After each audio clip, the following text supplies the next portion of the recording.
कहानी की शुरुआत होती है एक टकले और मजबूत आदमी ब्रैडली को दिखाते हुए, जो पेशे से एक कार मैकेनिक होता है। रोज की तरह ब्रैडली एक खराब कार लेकर गैरेज पहुंचा, लेकिन वहां पहुंचकर उसने देखा कि गैरेज का मालिक बेसब्री से उसका ही इंतजार कर रहा था, जिस पर वो थोड़ा हैरान हो जाता है। फिर गैरेज का मालिक उसे अपने ऑफिस में बुलाता है। ये सुनकर ब्रैडली समझ जाता है कि उसे नौकरी से निकाला जाने वाला है, और ठीक ऐसा ही होता है। मालिक उससे कहता है कि आजकल गैरेज आर्थिक संकट से गुजर रहा है, इसलिए वो कुछ वर्कर्स को मजबूरन निकाल रहा है। लेकिन ये केवल एक बहाना था, क्योंकि ब्रैडली थोड़ा सख्त किस्म का आदमी होता है, जिसे हटाकर मालिक किसी ऐसे आदमी को काम पर रखना चाहता था जो उसकी चमचागिरी करे। अब क्योंकि ब्रैडली एक सख्त आदमी था, इसलिए वो मालिक से बिना बहस किए लॉकर रूम में जाकर अपना सामान निकालता है और अपनी कार लेकर चुपचाप घर के लिए निकल जाता है। और हाँ दोस्तों, यही से ब्रैडली की जिंदगी का डाउनफॉल शुरू होता है, जो सीधा कहानी के अंत तक उसके साथ चलता है और उसी के साथ खत्म होता है। खैर, ब्रैडली अपनी कार को अपने घर के सामने रोकता है और तभी वो देखता है कि उसकी पत्नी लॉरेन अपनी कार में बैठकर किसी से फोन पर बात कर रही थी। ब्रैडली को उस पर शक होता है, इसलिए वो सच का पता लगाने के लिए कुछ देर तक उसे घूर कर देखता है, और जब उसे यकीन हो जाता है तो वो तुरंत ही लॉरेन के पास जाता है और उसे कार का गेट खोलने को कहता है। उसकी पत्नी कहती है, आज बड़ी जल्दी काम से आ गए। तभी ब्रैडली उसके गले पे किसी के होठों के निशान देख लेता है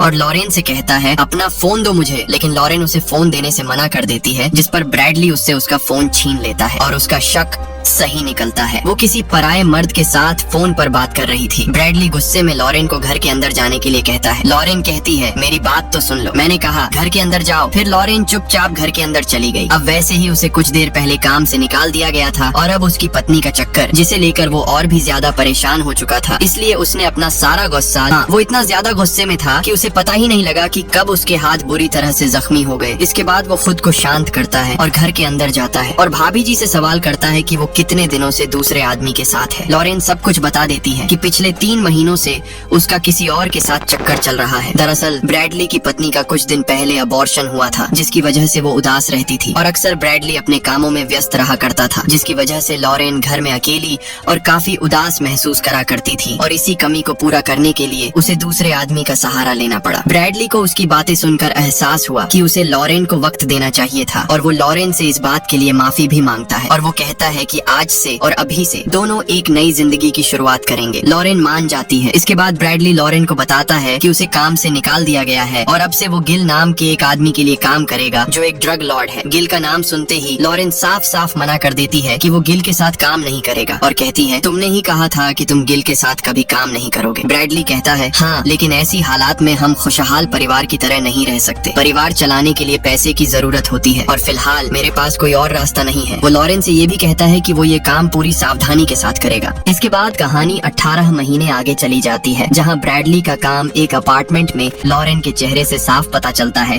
कि वो ब्रैडली के काम से बिल्कुल भी खुश नहीं है। इधर थोड़ी ही देर में ब्रैडली अपनी कार लेकर उस जगह पहुंच जाता है, और यहाँ हम मिलते हैं ड्रग माफिया गिल से, जिसके लिए ब्रैडली काम करता है। मिलने के बाद दोनों बिजनेस की बातें करते हैं। गिल बताता है कि उसका एक दोस्त है जिसका नाम एलिएजर है, जिसकी मैक्सिको में बड़ी पहुंच है। उसे उसका एक जरूरी काम करना है। थोड़ी देर बाद एलिएजर भी अपने 2 आदमियों रोमन और पेड्रो के साथ वहाँ पहुँच जाता है। फिर एलिएजर ब्रैडली को बताता है कि उसे उसका एक जरूरी काम करना है, और इस काम में उसके आदमी रोमन और पेड्रो भी उसका साथ देंगे। लेकिन ब्रैडली उसके साथ काम करने से साफ मना कर देता है, क्योंकि उसका एक आदमी रोमन उसे बहुत ज्यादा नशेड़ी किस्म का लग रहा था। उसे डर था कि रोमन बिना सोचे समझे और लापरवाही से काम करेगा, जिसकी वजह से वो पुलिस के हाथ लग सकते हैं। एलिएजर अपने दोनों आदमियों का बचाव करते हुए कहता है कि वो उसके सबसे होनहार आदमी है, लेकिन फिर भी ब्रैडली उसे मना कर देता है। गिल ब्रैडली से अकेले में बात करता है और उसे समझाता है कि ये काम उनके लिए काफी फायदेमंद साबित हो सकता है। साथ ही गिल ये भी वादा करता है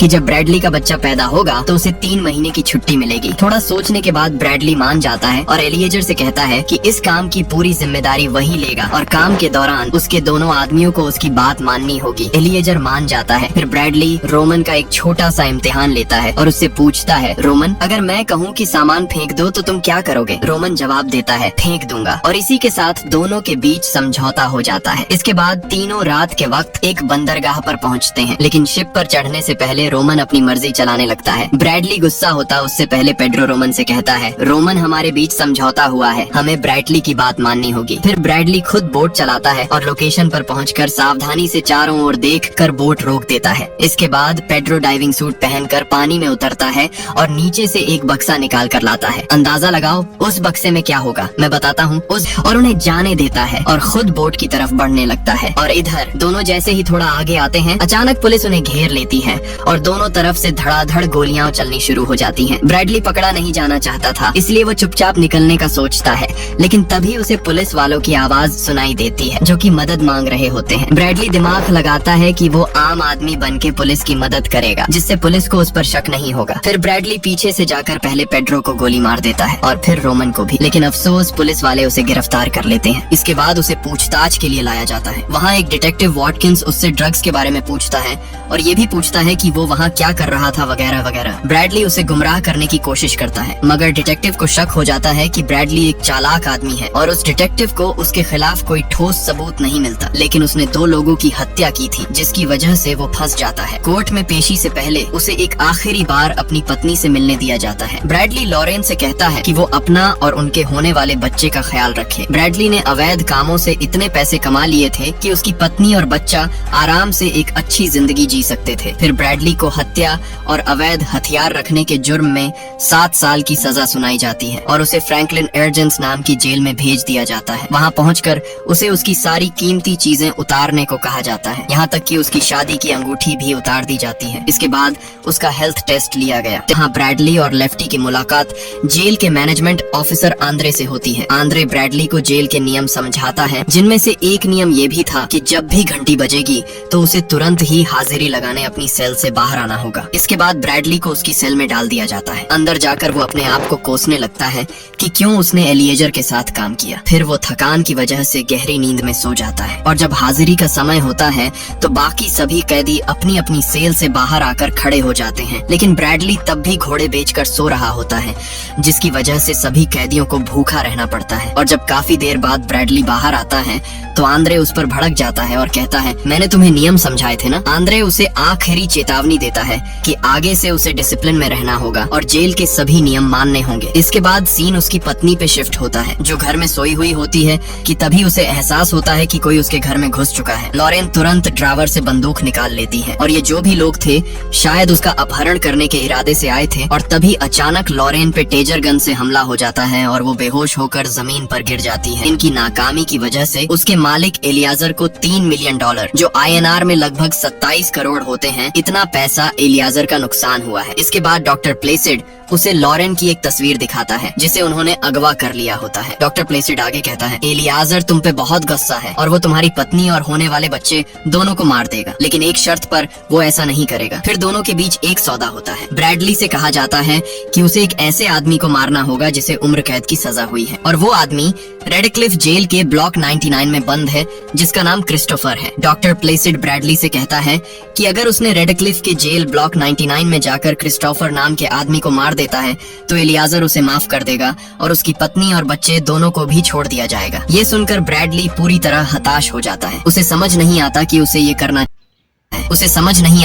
ये करना चाहिए या नहीं। इसके बाद आंद्रे उसे उसकी सेल में वापस ले ही जा रहा होता है कि अचानक ब्रैडली अपने जूते उतारकर आंद्रे पर हमला कर देता है और उसे पीटने लगता है। ब्रैडली ये सब जानबूझकर कर रहा होता है ताकि उसे रेडक्लिफ जेल में ट्रांसफर कर दिया जाए। यहीं उसका प्लान काम कर जाता है और उसे एक खतरनाक कैदी मानकर रेडक्लिफ जेल में ट्रांसफर कर दिया जाता है। और जब वो रेडक्लिफ पहुंचता है तो वहाँ उसकी मुलाकात जेल का कमीना वार्डन टैग्स और उसके 4 आदमियों से होता है। टैग्स उसे बताता है, तुमने यहाँ आकर सबसे बड़ी गलती कर दी। रेडक्लिफ जेल बहुत सख्त है और यहाँ की सुरक्षा बहुत कड़ी है और यहाँ तुम्हें नर्क जैसी सुविधाएं मिलेंगी। इसके बाद ब्रैडली को जांच के लिए ले जाया जाता है। जांच पूरी होने के बाद उसे ब्लॉक 99 के बजाय ब्लॉक 59 में डाल दिया जाता है। सेल को देखकर ब्रैडली हैरान रह जाता है। उसे टैग्स की कई बातें याद आती है कि उसे यहाँ नर्क जैसी सुविधाएं मिलेंगी। वो देखता है कि उसका सेल बहुत गंदा पड़ा हुआ था, क्योंकि पिछले हगनू कैदी ने सेल में पॉटी करके छोड़ रखी होती है, जिसकी बदबू बर्दाश्त के बाहर की थी। लेकिन ब्रैडली अपने परिवार के लिए ये सब सहने को तैयार था। फिर उसने चुपचाप अपनी बनियान उतारी और उससे नाक ढकी और सो गया। कुछ देर बाद एक गार्ड ने उसके सेल का दरवाजा खटखटाया और उसे 60 मिनट के लिए बाहर जाने दिया गया, ताजी हवा लेने के लिए। बाहर आकर ब्रैडली क्रिस्टोफर को ढूंढने लगता है। तभी एक आदमी उसके पास आता है जिसका नाम डेरेक था। ब्रैडली ने डेरेक से पूछा, क्या तुम क्रिस्टोफर को जानते हो? ये सुनकर डेरेक ने साफ कहा कि रेडक्लिफ जेल में क्रिस्टोफर नाम का एक भी कैदी नहीं है, जिसे सुनकर ब्रैडली हैरान हो जाता है। फिर ब्रैडली कैदियों के एक ग्रुप के पास जाने का सोचता है जो सामने कसरत कर रहे होते हैं, लेकिन डेरेक उसे उनके पास जाने से मना करता है क्योंकि वो सभी के सभी साइको होते हैं। लेकिन ब्रैडली फिर भी उनके पास चला जाता है, जिसके बाद वो कैदी ब्रैडली पे भड़क जाते हैं। ब्रैडली भी उन्हें लड़ने के लिए उकसाने लगता है और कि ब्लॉक 99 में क्रिस्टोफर नाम का कोई कैदी मौजूद नहीं है, जिसे सुनकर ब्रैडली हैरान हो जाता है। तभी कुछ गार्ड उसकी आवाज सुनकर वहाँ आ जाते हैं और उसे सेल से बाहर लाकर उसे बिजली के झटके देने लगते हैं। इसके बाद उनमें से एक गार्ड ब्रैडली से कहता है कि क्रिस्टोफर तुमसे मिलना चाहता है, जिसके बाद उसे क्रिस्टोफर वाली सेल में ले जाया जाता है और यहीं पर कहानी का बड़ा खुलासा होता है, जिसे देखकर ब्रैडली बहुत ज्यादा हैरान हो जाता है। दरअसल वहाँ क्रिस्टोफर नहीं बल्कि एलिएजर और वही साइको कैदी मौजूद थे जिसे ब्रैडली ने कुछ देर पहले पीटा था। असल में क्रिस्टोफर तो एलिएजर की केवल एक चाल थी ताकि ब्रैडली को किसी तरह धोखे से ब्लॉक 99 में लाकर उससे बदला लिया जा सके, क्योंकि एलिएजर को ब्रैडली की वजह से $3 मिलियन का नुकसान हुआ होता है और साथ ही ब्रैडली के पकड़े जाने की वजह से वो भी पकड़ा गया होता है। ऊपर से ब्रैडली ने पेड्रो को भी मार डाला जो उसकी बहन का पति था। इसलिए जब वो गार्ड उसे सेल में वापस जाने को कहते हैं तो ब्रैडली बहाना बनाकर कहता है कि थोड़ी देर मुझे ताजी हवा लेने दो। गार्ड बात न मानने पर फिर से उसे झटके देने लगते हैं, लेकिन उन्हें पता ही नहीं होता कि शील्ड काम करना बंद कर चुकी है। लेकिन ब्रैडली उनके सामने झटके लगने का नाटक करता है और मौका देखकर अचानक दोनों गार्डों पर हमला बोल देता है, यहाँ तक कि एक गार्ड को मार भी देता है, जिसे देखकर दूसरे गार्ड डर जाता है कि साला ये तो यमराज है। फिर ब्रैडली उस गार्ड से चाबी छीनकर उसे अपने सेल में बंद कर देता है। इसके बाद ब्रैडली सीधे उस सेल की तरफ बढ़ता है जहाँ एलिएजर होता है। वहाँ पहुंचकर सबसे पहले उसका सामना उन साइको कैदियों से होता है, जिन्हें एक एक करके ब्रैडली बुरी तरह से मारने लगता है। किसी के अपने पैरों से चेहरे को कुचल देता है तो किसी का आंख फोड़कर उसे मार डालता है और तीसरे और आखिरी कैदी को तो एलिएजर को घसीटकर अपनी सेल में लाता है और गार्डों के साथ सेल में डाल देता है। लेकिन जैसे ही वो सेल का दरवाजा बंद करने वाला होता है कि तभी टैग्स और उसके आदमी वहाँ पहुँच जाते हैं। टैग्स अपने दोनों आदमियों के बारे में पूछता है। ब्रैडली जवाब देता है कि उसका एक आदमी मर चुका है लेकिन एक अब भी जिंदा है और अगर उसने दरवाजा खोला तो वो उसे भी मार देगा। दरअसल ब्रैडली गिल के फोन का इंतजार कर रहा होता है ताकि उसे ये पता चल सके कि उसकी पत्नी अब सुरक्षित है। दूसरी तरफ एलिएजर के कहने पर डॉक्टर प्लेसिड और वही कोरियन डॉक्टर ब्रैडली की पत्नी को गिल के पास ले जाते हैं और उसे सही सलामत गिल के पास छोड़ देते हैं। डॉक्टर प्लेसिड ने गिल पर बंदूक भी तान रखी होती है ताकि वो कोई चालाकी न करे, लेकिन जैसे ही दोनों थोड़ी दूर जाते हैं सिर में गोली मारकर उसे मार देता है। फिर लॉरेन उससे स्नाइपर लेकर उस कोरियन डॉक्टर को मार देती है जो उसका अबॉर्शन करने आया था। इधर ब्रैडली को गिल का फोन आता है जो उसे बताता है कि लॉरेन अब सुरक्षित है और अब से वो उसकी देखभाल करेगा। फिर गिल लॉरेन को फोन देता है, जिसके बाद ब्रैडली अपने होने वाले बच्चे के लिए आखिरी शब्द कहता है कि बड़े होकर एक अच्छा इंसान बनना, स्वस्थ रहना, समझदार रहना और एक अच्छी जिंदगी जीना। ब्रैडली बहुत उदास होता है क्योंकि वो जानता है कि अब वो अपने बच्चे को कभी नहीं देख पाएगा। बाहर गुस्से में खड़ा टैग्स उससे पूछता है कि अब खत्म हुआ तुम्हारा रोना धोना, जिस पर ब्रैडली कहता है कि बस मुझे 1 मिनट और दो। फिर वो वापस अपनी सेल में जाता है और एलिएजर को बेरहमी से मारना शुरू कर देता है। वो उसे तब तक मारता है जब तक उसका सिर धड़ से अलग नहीं हो जाता। आखिरकार टैग्स का सब्र टूट जाता है और वो अंदर आकर ब्रैडली के सिर में गोली मार देता है और वहीं ब्रैडली की मौत हो जाती है। और इसी के साथ आज की हमारी कहानी यही खत्म होती है, जिससे हम सीखते हैं कि ब्रैडली की तरह हमारे जिंदगी में भी कभी कभी मुसीबतें टूट पड़ती हैं, लेकिन